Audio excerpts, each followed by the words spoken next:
Everyone, welcome back. A very warm welcome to each and every viewer of my channel, and I'm happy that you guys are liking the videos. And right now, I'm getting some comments from my students that they're facing the problems in, as you know, that this is the power packed section that is reading, and most probably like they're facing the problems in reading and writing blanks, right? So in today's video, we are going to solve those blanks in front of you. But before going ahead, I will let you know some of the important tips and tricks that we should be following in like doing these kind of blanks, and what's the solution for that. So let's tighten your belts and have a look at all of those tricks. So be ready with your pen and paper, and you can note them down.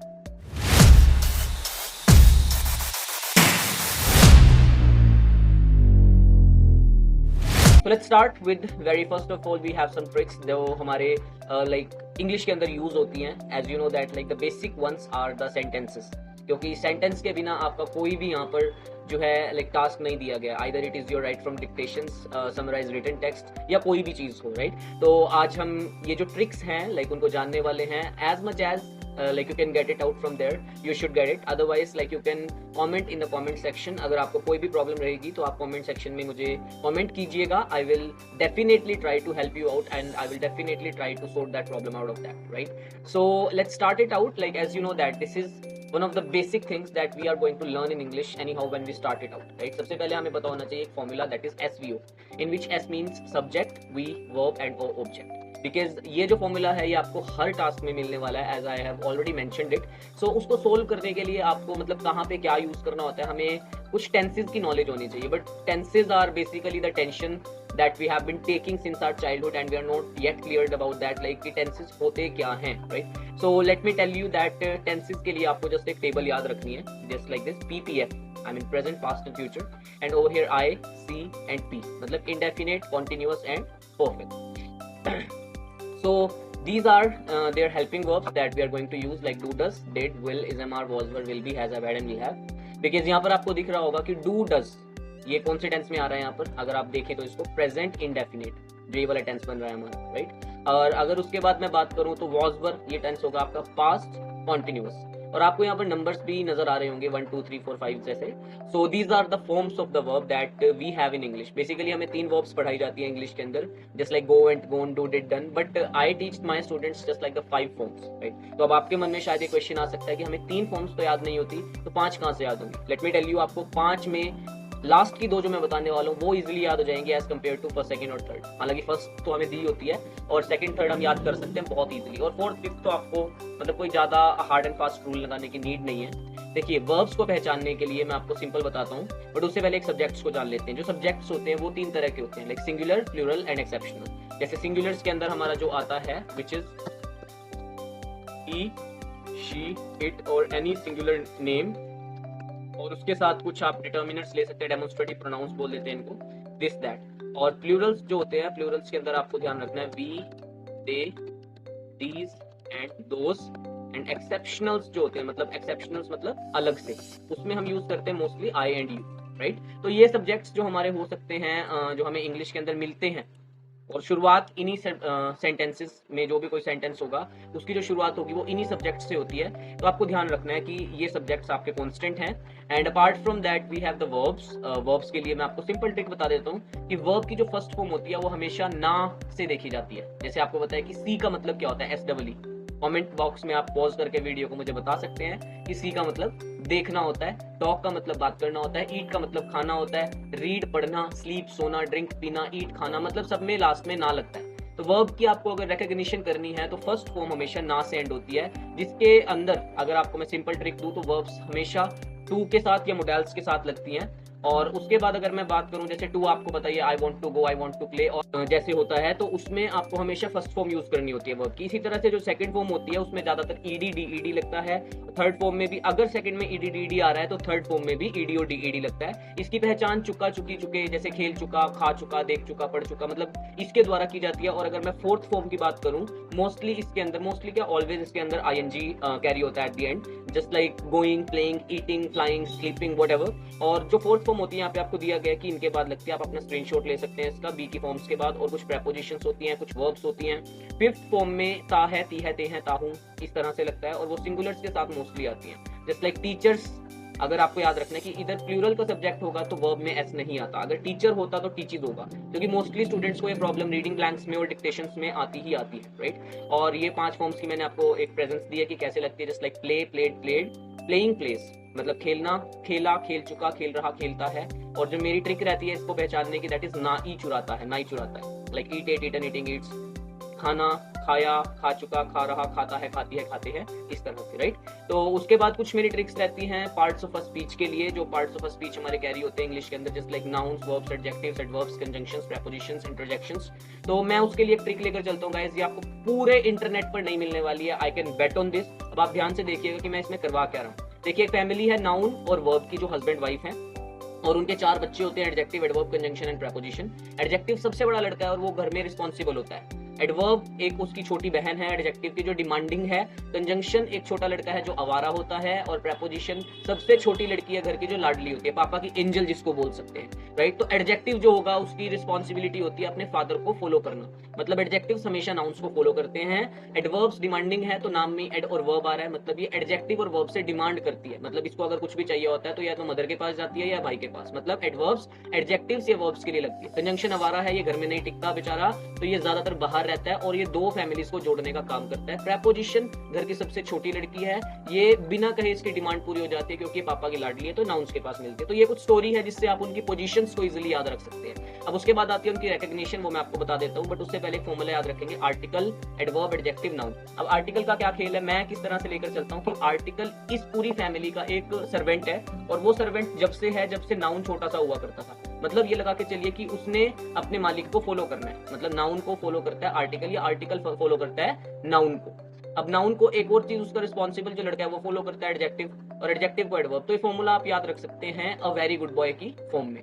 अब इनको check करने के लिए देखिए, details में मैं आपको नहीं समझा रहा हूँ क्योंकि ये छोटा सेशन रहने वाला है, छोटी वीडियो रहेगी 10 से 15 मिनट की। अगर आपको डीपली जानना है इनके बारे में तो आप डेफिनेटली, मैं लाइक जो ऑनलाइन क्लासेस हैं या ऑफलाइन क्लासेस हैं वो अवेल कर सकते हैं, और बहुत ही कम रेट पर। मतलब मेरा यार 3-4 महीने वाला सीन नहीं रहता कि मैं स्टूडेंट्स को 3 से 4 महीने बिठाऊं और आपके पैसे वेस्ट करवाऊं। मेरा जस्ट एक सिनेरियो रहता है कि मैं आपको 1 महीने के अंदर ही उस चीज को क्लियर करने की कोशिश करूं, राइट। तो आप क्लासेस ले सकते हैं और अपने डाउट्स क्लियर कीजिए, I am ready to help you out. देखिए, नाउन्स को जब हम चेक करते हैं, जो मेरा नाउन्स को चेक करने का तरीका है, क्योंकि जब parts of a speech missing हो गए किसी ब्लैंक के अंदर, तो वहां पे आपको नाउन्स को मोस्टली नाउन्स से एडजेक्टिव्स या फिर एडवर्ब्स और वर्ब्स भी मिल जाती हैं। नाउन्स को चेक करते हैं हमेशा गुड या बैड लगा के, जस्ट आपको यहाँ दिख रहा होगा, और गुड और बैड एडजेक्टिव होता है। एडजेक्टिव्स को चेक करने के लिए हम वेरी लगाते हैं, जस्ट लाइक वेरी टिपिकल जैसे दिया हुआ है। तो अगर वेरी की सेंस आती है तो मतलब वो एडजेक्टिव हो सकता है, अगर गुड और बैड की सेंस आ रही है तो वो नाउन हो सकता है। और अगर किसी एडजेक्टिव में एलवाई लगाने के बाद उसकी सेंस बन रही है, just like typically, primarily, firstly, secondly, spontaneously, so these are also adjectives जिसमें एलवाई लग सकता है, बट जिसमें लगा होता है वो एडवर्ब होती है, राइट। जैसे यहाँ पे आपने देखा ही होगा।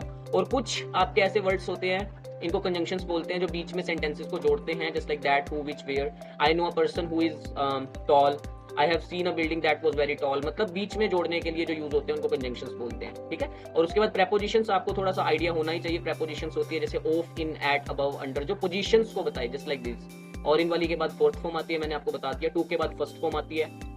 आर्टिकल्स ए एंड द, ए और एन दोनों सिंगुलर्स के साथ लगते हैं। ए होता है वो अब आपका कॉन्सोनेंट्स के साउंड के साथ लगता है, जैसे कि अ यूनिवर्सिटी। तो कई स्टूडेंट्स को इस चीज का डायलेमा रहता है कि वो यू देख रहे हैं, ए ई आई ओ यू देख रहे हैं, तो वहाँ एन लगता है। ऐसा नहीं होता, वो वोवल साउंड्स के साथ या कॉन्सोनेंट साउंड्स के साथ मैटर करता है।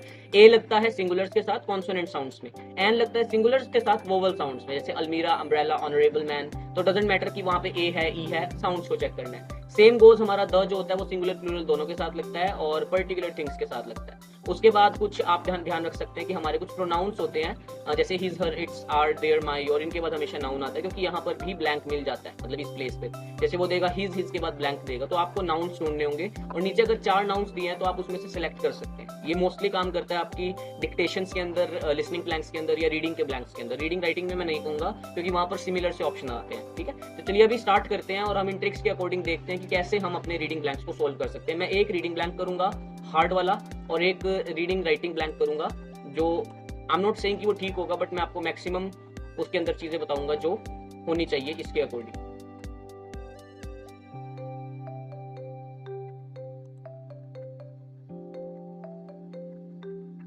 ऑलराइट, अब देखिए देखते हैं हम, कोई रैंडम है हमारे पास। अब यहाँ पर मुझे दिख रहा है कि दे दिया हुआ है, दे एक सब्जेक्ट का काम कर रहा है, तो यहाँ पर वर्ब मिसिंग होनी चाहिए, बट मुझे अभी देखना है कि पास्ट में चल रहा है। देखिए पास्ट में चल रहा है, फोकस आ रहा है, मतलब एक ग्रुप थे साइकोलॉजिस्ट्स के, उन्होंने फोकस किया। तो दे किसके लिए लगा? साइकोलॉजिस्ट्स के लिए। उन्होंने कुछ किया, कंडक्टेड अ स्टडी या समथिंग। पोस्टेड वर्ब है ईडी की, कंडक्टेड, हेजिटेटेड, डोमिनेटेड, नोटेड। अब जाहिर सी बात है सेंस बैठ रही है कि कंडक्ट करना, क्योंकि मेरी जो रीडिंग चलती है वो जीएसटी के रूल पर चलती है, ग्रामर, सेंस और देन तुक्का। तुक्का हर कोई मार लेता है, सेंस भी लगा ही लेते हैं लोग, बट ग्रामर में फेल हो जाते हैं। तो ग्रामर से ही आप पास हो जाओगे यहाँ पर, अगर आप उसको प्रॉपर्ली देखकर चल रहे हो। अब मुझे पता है कि एलवाई आ रहा है, एडवर्ब है, और मैंने आपको बताया था कि एडवर्ब अपनी मदर को और अपने ब्रदर को फॉलो करता है। तो मुझे यहाँ पर सेंस लग रही है, जो जैसे कि एडवर्ब आ रहा है, तो वो शायद अपने भाई को या मम्मी को फॉलो कर रही होगी, मे बी। देखते हैं। Varied forms of empathetic reasons in children closely dash to parental interaction styles. ED की फॉर्म आनी चाहिए ly के बाद, closely related, linked, yes you can say linked to, क्योंकि एक ये phrasal verb भी बन रही है जिसमें एक preposition और एक verb आ जाती है। A particular form of response termed engage empathy was dash। अब particular form of response like it was, third form passive voice चल रहा है। Dash when children showed genuine concern and understanding of others' emotions. A particular form of response termed engage empathy was posted, was noted, मतलब इसको note किया गया होगा क्योंकि बच्चों की बात कर रहे हैं। अब हम एकदम डीपली नहीं जा रहे हैं इसके पीछे, हम नॉर्मली कर रहे हैं। तो others emotions often dash their parents empathetic behaviour. When children showed genuine concern and understanding of others' emotion, often dominated हो सकता है यहाँ पर, मिररिंग नहीं होगा क्योंकि आईएनजी के लिए हेल्पिंग वर्ब्स की जरूरत पड़ती है, तो ये तो दोनों नहीं हो सकते। पोस्टेड देयर नो, हेजिटेटेड हो सकता था, बट डोमिनेट ज्यादा सही लग रहा है क्योंकि अपने पेरेंट्स को जो बिहेवियर है उनको डोमिनेट किया। देखिए 2 मिनट में मैंने समझाते हुए इसको ऑलमोस्ट कर लिया है, बट आपके पास like 2 minute more than enough होंगे, तो आप 2 मिनट तक का ही टाइम दीजिएगा एक क्वेश्चन में, और करने के बाद एक बार चेक कीजिएगा कि do you feel that it is like going through, just like a group of psychologists in Melbourne focused on the development of empathy in early childhood as a crucial aspect of socialization. They conducted a study involving 120 pairs of parents and their children and observed varied forms of empathetic responses in children closely linked to parental interaction styles. It looks good. A particular form of response termed engaged empathy was noted when children showed, क्योंकि note करा है तो show किया होगा, genuine concern and understanding of others' emotions, often dominated their parents' empathetic behavior. मैं आपको इसके बारे में भी बताऊंगा किसी नेक्स्ट वीडियो में कि apostrophe s का क्या डिफरेंस होता है। First of all let's check it out.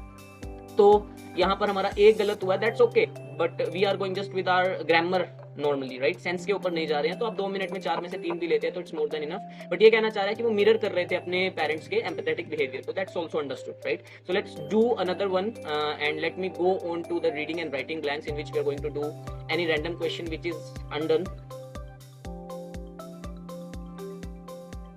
and the difficulty level should be medium for the moment because we have a lot of students who are watching this video. Let's go with Vikings. I'm not sure about this. So in this type of blank, I just go with the contextual things, like context-based questions हैं, तो आप ध्यान रख सकते हैं कि reading इसको पढ़ना जरूरी है, like right? और रीडिंग और राइटिंग दोनों में मार्क्स देते हैं, 20 to 25 मार्क्स आपको फ्री ऑफ कॉस्ट मिल रहे हैं दूसरे सेक्शन में भी, तो ध्यान से कीजिएगा। अब देखिए बात समझनी है हमने किस चीज की बात कर रहे हैं। The Vikings were brave people who loved to sail the seas, मतलब कुछ लोगों की बात कर रहे हैं जो मतलब तैराकी किया करते थे। They traveled far from their homes in Scandinavia, going to places at distant North America and the Mediterranean Sea. They sailed in long ships. Dash were long. Which were long? Something like that. क्योंकि ये plural का verb दे रहा है तो यहाँ पर एक coma भी आया कि यहाँ पर सेंटेंस कंप्लीट हो रहा है। They sailed in long ships, जो मैंने बताया था कि SVO आपका कंप्लीट होना चाहिए। सब्जेक्ट वर्ब ऑब्जेक्ट आपको हर एक सेंटेंस में ढूंढना है। मिसिंग आपको नाउन वर्ब एडजेक्टिव या एडवर्ब ही मिलेंगे, right? Yes, which were long, जो लंबे थे। Narrow boats that move fast and could dash bring waves. अब मैंने आपको बताया था कि कुड के बाद जो मोडाल्स होते हैं उनके बाद हमेशा वर्ब की फर्स्ट फॉर्म आती है, तो आपने ढूंढना है यहाँ पे वर्ब की फर्स्ट फॉर्म। स्टॉप और something. Could handle, because whisper deal moderate कोई सेंस नहीं बैठ रहा है। Then on a Viking longship, you would see things needed for their trips. They had oars and sails to move the ship. इसके अंदर एक और चीज है जो आप फॉलो कर सकते हैं। जैसे कोई वर्ड अगर आपको समझ नहीं आता है में आप क्लिक कीजिए, उसका मीनिंग देखिए और उसको ऐड टू वोकैब लिस्ट कर सकते हैं, जो आपकी खुद की वोकैबुलरी में ऐड हो जाता है और लेटर ऑन आप चेक कर सकते हैं, right? So the Vikings also took weapons for protection and food like dried fish and grains for eating. In a Viking village, everyone had important work. The men went on voyages. Voyage मतलब यात्रा। Dash in battles. देखो men, जो men थे वो voyages पे गए मतलब यात्रा पे गए। Dash in battles and caught fish. अब देखिए यहाँ पर हिंट दे रहा है कि वर्ब आनी चाहिए। वो voyages पर गए, caught fish, उन्होंने फिश को पकड़ा, और fought in battles में भी मतलब वो लड़े battles में। Yes, fought. Injured sense नहीं दे रहा है, हो सकता है opposed resolved नहीं दे रहा है, fought in battles मतलब battles की बात कर रहा है। The women took care of the home, dash crops and made clothes. Again वही जो women होती थी वो घर की देखभाल करती थी, crops को raise करती थी मे भी, और कपड़े बनाती थी। grew, yes, grew the crops and made clothes. They also dash after the children, take care or took care something, मतलब वो children की look after करते थे, and taught them about Viking traditions. Every person young or old had a role in keeping them, मतलब अपना हर एक का role हुआ करता था. They also looked after children, yes. एक फ्रेजल वर्ब है. देखिए मैं आपको बता देता हूँ कि यहाँ पर 2 से 3 तरह के क्वेश्चंस आते हैं, जो ग्रामर बेस्ड होते हैं, एक जो सेंस बेस्ड होते हैं, और एक जो आपके कोलोकेशंस बेस्ड होते हैं. तो मतलब ये वाला जो मुझे लग रहा है ये ग्रामर बेस्ड ज्यादा लगा और थोड़ा सेंस भी मिक्स्ड है इसके अंदर. तो लेट्स चेक इट आउट. मुझे लग रहा है कि ये ठीक होना चाहिए. Yes, it is correct. So this is the way that I do my reading blanks and reading and writing blanks, and I'm not saying that कि मेरे सारे सही होते हैं, but हाँ, out of 90 I can easily take 79 plus by doing these blanks, just like the way that I am doing. जिस तरीके से मैं कर रहा हूँ उसको मैं कर सकता हूँ, और वो मैं आपको सिखाना चाह रहा हूँ guys. तो अगर आपको भी ये ट्रिक्स चाहिए and you really want to know कि कैसे मैं इन blanks को easily solve कर देता हूँ और without any hesitation, you have my number and you can also go on to my page that is on the YouTube as you are already in. And you can, जो first time आया वो subscribe जरूर कीजिएगा channel को, और बहुत सारी videos यहाँ पर आपको दिखने वाली है जो आपको हेल्प कर सकती है आपके एग्जाम के अंदर. And I have a lot of content that is made for you guys. Just have a look.